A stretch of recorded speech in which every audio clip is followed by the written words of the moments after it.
Hello, hello. Welcome to the final episode, for this year at least, of A Prog Rock Christmas. And today we are looking at an album that, if you know anything about progressive rock and, Christmas and the crossover there, you probably figured I was going to look at an album from this artist at one point, or maybe this very album. Christmas Eve and Other Stories by Trans-Siberian Orchestra. This is an album that I, certainly listen to every year. This is one of, those albums that and if you don't know anything about progressive rock, you might be surprised to think, wait, the guys that made that bitchin' version of of Carol of the Bells are made a whole album? Yes, they've made many, and they tour, and I've seen them, and it's an awesome show. At least the one I saw about 10 years ago, and I was about 10 at the time. So, yeah. Christmas Eve and Other Stories. The first song, "An Angel Came Down." It's kind of like a hair rock '80s feel, but not to the point where I'm irritated by it. Um, it's kind of got like that '80s ballad feel, but with Christmassy lyrics and a little bit of chord structure. Some of the instrumentation as well, and it sets up the concept of the album, which I'm not necessarily 100% sure what it is, but I'm pretty sure it's about an angel coming down and essentially witnessing a series of vignettes of, where mankind is. This is one of those albums that is, a little bit Jesus-y. There's clearly Christian themes, but it's a Christmas album. You're gonna get that, unless it's Jethro Tull. Um, and it's one of those things, this album, this is kind of in terms of a concept album, it's kind of like the Polar Express. This is not like The Wall or Tommy, where you get, one solid story beginning to end, and or have, exactly what happens, and it gives you every detail, not every detail, but a lot of the details of what happens. There's not really a solid storyline here. It's more like the Polar Express. It's more about the spectacle and the music rather than the story, even though the story is very clearly there. Song number 2 is "Calm Only Faithful" slash "Holy" slash "Oh Holy Night." It's a straightforward rock instrumental version of both of those Christmas classics. And it's, in terms of the sound, it's very Momentary Lapse of Reason. It kind of reminds me of some of the instrumentals there, and it's also very much it's really cold out here. It's also very progressive rock, and it's very, Yes and Emerson, Lake and Palmer, in the fact that it's, rock adaptations of classical themes. A Star to Follow. It's If Yeses We Have Heaven was a cover of God Rest You Merry Gentlemen, and had a children's choir. And it wears out its welcome a lot. It's one of the, if you've listened to, Fragile by Yes, again, this channel does kind of require you to come in here with some pre-existing knowledge of prog rock, at least to have listened to, a couple albums. And it's one of those things, it's one of those, vocal, I guess, I would say vocal spaghetti. It's kind of like, one guy did a bunch of vocal parts, and then they intermingled them a little bit. Yeah. And then First Snow, this is, the first of 3 instrumentals in a row. It's if '80s Yes did a Christmas jam. It's a legitimately great instrumental and very prog rock. The Silent Nutcracker, it's Nutcracker stuff on an acoustic guitar. It's kind of like what Steve Howe did when Steve Howe did classical guitar pieces, or, sometimes Steve Hackett. Like Steve Hackett on, the song that comes before Supper's Ready. And then A Mad Russian's Christmas is more shit from the Nutcracker, but it's a rock instrumental, this time. And these 3 could basically had all just been a suite if you, shorten stuff a little bit. And it could basically have been, like that, like all three of those songs, it's like a solid 8 to 10 minutes there that they could have condensed into just one song.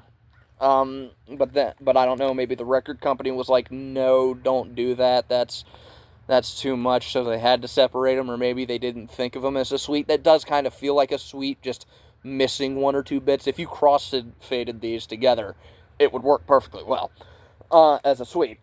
I'm not saying it would be the greatest progressive rock suite. I'm just saying it would be a cool one, somewhat. The Prince of Peace, a female vocalist. There's, I believe 4 vocalists here. I don't know the names of all the band. I don't know the names of any of the band members. I think one of them died a couple years ago. I'm not sure. But the band still goes on, I guess. But it's, the Prince of Peace, a female vocalist sings about the birth of Jesus. It's musically shallow. It's just a piano ballad, which I will say is quite the contrast between A Mad Russian's Christmas and this. Is just, hey, rock and instrumental version of the Nutcracker, and then piano ballad that you hear on Christian radio that you kind of, changed the channel from. This album does have its problems, I will say that. And then Christmas Eve / Sarajevo 1224. It's that awesome rock version of Carol of the Bells. You know what I'm talking about. And if you don't know what I'm talking about, I'll put a link to it in the description below. And the moment you hear the opening notes, you'll go, oh, I know exactly what he's talking about. Right? So, it's fucking awesome. It's fucking great. It's, take out, the fact that it's, just that it's prog rock. Take out the fact that it's rock. It's just a legitimately great version of Carol of the Bells. It's just really fucking cool. Song number 9, Good King Joy. Wait, I feel like I missed one. No, I didn't. Okay. But Good King Joy, the first half is another instrumental, this time Joy to the World. Again, gets kind of boring. A lot of the I'll get to how this album could be improved at the end. And then the second half is like this 70s soul thing, and it's like a genuinely cool musical moment. It's, got, kind of like a gospel feel a little bit too. It's cool. It's great. I love it. Ornament is just like a rock song with, Christmas lyrics. Don't even know if it ties into the story or the concept or not. But it does have a cool ass solo. It does have a cool ass guitar solo, I will say that.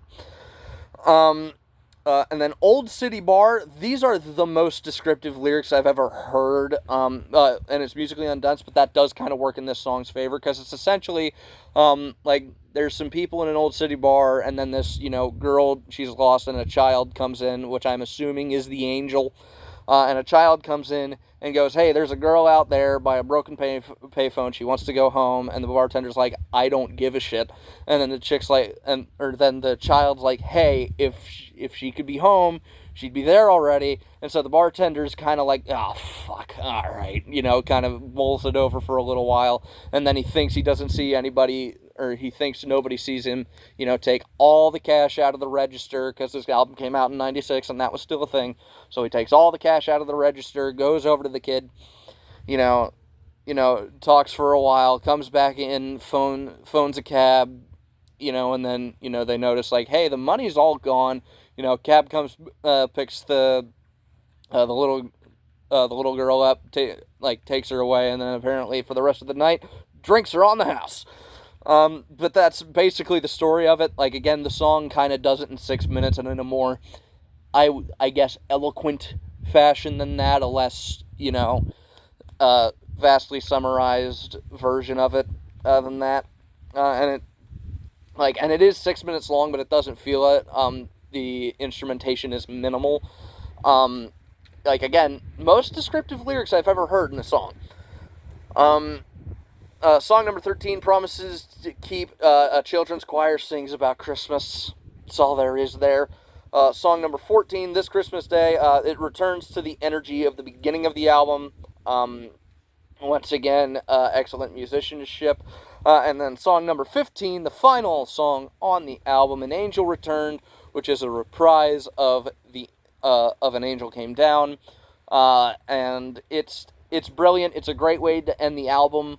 Again, it's of concept albums, it's more comparable to the Polar Express than it is, something like The Godfather or Wolf on Wall Street. It's not a super dense plot, and not even necessarily a plot, or there's a plot there, but it's more about the spectacle rather than anything else, and it's good.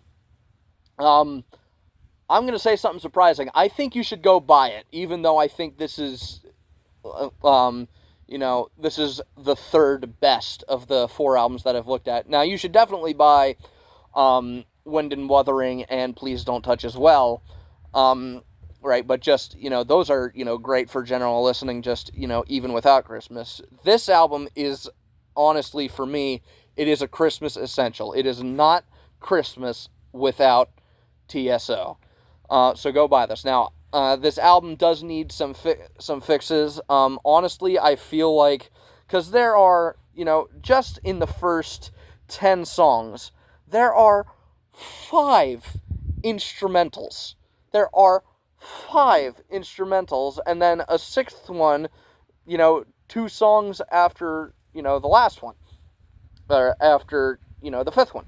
And it's, and then at one point there's 3 in a row. So, they either needed dispersed better, or they should have just combined them all into, one section of the album. Now, now I don't think combining them all into one section of the album works as well, but maybe, 2 here, and then, 2 here, 2 there, and then disperse, the rest throughout the album. I think Christmas Eve's placement is pretty great. I think 8 songs in is a pretty good place for your for, what is essentially the lead single of the album, the most famous song of the album. Because if that's the song people know going in, they're going to be waiting for that song, and when it finally kicks in, they'll go, okay, maybe I should listen to the rest of this album, because, some of this other stuff has been pretty decent. Some of it's a little bit boring, but some of this other stuff has been pretty decent. Musically, it's not as dense as Wind and Wuthering, Please Don't Touch, or even, the Jethro Tull one that I just looked at. But it does definitely hit the feeling of progressive rock. It hits all of the, the epicness that progressive rock has. It has its epic moments. It's a great album, and I highly recommend you not only listen to it, but buy it. Depending on what version you buy, if you buy it used, you can get, this one has 2 bonus tracks that I didn't listen to. I'm here mostly for the original album, the album to be listened to as intended, and genuinely a great album. And with that, I believe this episode will come out on Christmas Day. So with that, I would like to thank you all very much for watching. I'm going to wish you all a very Merry Christmas. I will be back with one last video to round the year off, probably, 28th, 29th, we'll see where that goes. I will be back a couple days before the end of the year, and then a few days into 2025, I will be back, and, hopefully make, a video or 2 for you guys every week, just to keep myself occupied for a little while, and also because I'm really enjoying doing it. If you have enjoyed this video, please leave a like on it. If you have something to add, please do so in the comments section down below. If you want to continue along my musical journeys with me, please feel free to subscribe. If you want to hear me talk about something other than music, I have a podcast with 2 of my buddies. It's called Dorkies. I will link the most recent episode of that in the description below. Like, we just made a new one the other day, so, that might be up by the time you see this. It might not be. Frankly, and if you want to hear what I happen to be listening to that day, or a 15-second segment at least, you can follow me on Instagram at Sean_Heaster1979.